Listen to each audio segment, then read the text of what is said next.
Assalamualaikum warahmatullahi wabarakatuh. Perkenalkan, nama saya Alfatul Fadila Zafira dari reguler angkatan 2024 dengan NIM 040211824212. Hari ini saya akan menjelaskan mengenai ginjal, paru-paru, hati, kulit, dan usus. Pertama dimulai saya menjelaskan ginjal. Jadi ginjal itu tersendiri banyak sekali struktur. Yang pertama, renal cortex sebagai tempat utama untuk proses filtrasi. Yang kedua, renal medulla berperan untuk konsentrasi urin. Yang ketiga, ada renal papilla mengalirkan urin yang telah diproses. Yang kedua, ada renal piramid itu berfungsi dalam pengumpulan konsentrasi. Yang kelima, ada renal kolum sebagai penopang struktural bagi pembuluh darah.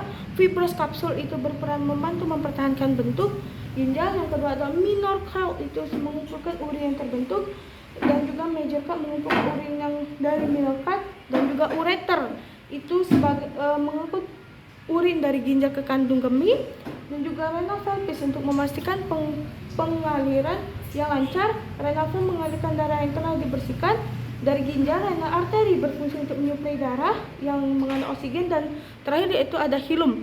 Hilum juga sebagai pintu masuk dan keluar untuk pembuluh darah. Dan di sini saya juga akan menjelaskan mengenai paru-paru. Jadi untuk paru-paru sendiri itu ada trachea sebagai jalan penghubung, superior lobe sebagai area utama untuk pertukaran gas, main atau primary bronchus sebagai saluran yang mengarahkan udara, lobar atau secondary bronchus yang mengarahkan udara ke masing-masing lobus, segmental atau tertiary bronchus mengarahkan udara ke segmen-segmen paru-paru, dan juga cardinal lobe memberikan ruang untuk jantung, inferior lobe untuk mendukung pertukaran gas yang terjadi di alveoli, dan juga middle lobe itu berperan dalam proses pertukaran gas.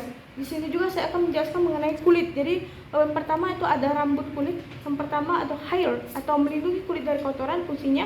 Yang kedua, sweat port atau membantu pengaturan suhu. Yang ketiga, nerve penghubung tubuh dari otak untuk merespon. Dan juga sweat gland itu berfungsi dalam pengaturan suhu tubuh. Hair group itu membentuk rambut. Vein itu untuk mengembalikan darah yang sudah digunakan. Arteri itu mengalirkan darah kayak oksigen. Adipose tisu sebagai penyimpan energi. Subcutaneous layer itu sebagai penyimpan lemak, dan juga hipodermis itu menyimpan energi dalam bentuk lemak. Derma itu sebagai penyokong struktural kulit, dan epidermis sebagai pelindung kulit. Di sini juga saya akan menjelaskan usus. Jadi usus itu baik juga sekali bagian-bagiannya. Ada transverse colon melanjutkan proses pencernaan makanan yang berasal dari usus halus, dan juga kedua ada descending colon melanjutkan proses pengolahan sisa makanan diserap oleh nutrisinya. Ada sigmoid colon menyimpan tinja yang telah dipadatkan. Ada appendix sebagai organ imunologi dan secara berperan aktif dalam sekresi imunoglobin. Ada rectum menyimpan tinja sementara sebelum proses pengeluaran pembuangan anus, dan juga ascending itu menyerap air, elektrolit, dan berbagai nutrisi yang tersisa dari berbagai makanan yang telah dicerna di usus.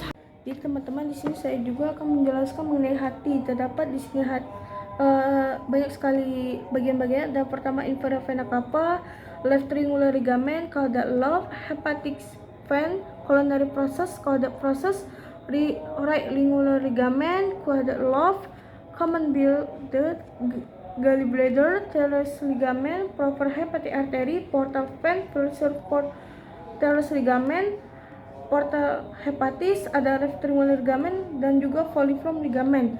Dan juga untuk fungsi hati juga itu sebagai mengolah nutrisi, mendetoksasikan zat yang beracun, dan memproduksi